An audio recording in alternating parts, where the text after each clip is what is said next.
پیارے بچوں، آج ہماری کہانی ہے کوے کی بد دعا۔ ایک دفعہ کا ذکر ہے، ایک ندی کے پاس بڑے درخت پر ایک مور رہتا تھا۔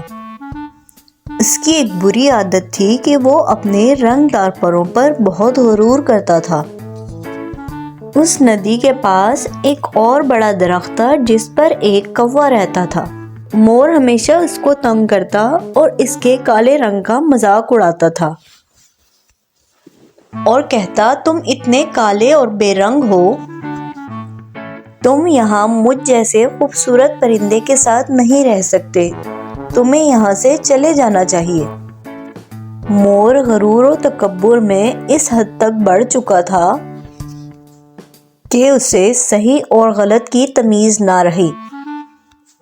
ایک دن کوا ندی پر پانی پی رہا تھا کہ مور نے اسے دھکا دیا اور کوا ندی میں گر گیا اور چلانے لگا، بچاؤ بچاؤ!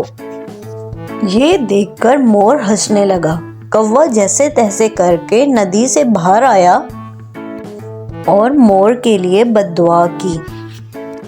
اس واقعے کو کچھ ہی دن گزرے تھے کہ مور کا پاؤں پھسلا اور وہ جھاڑیوں میں جا گرا۔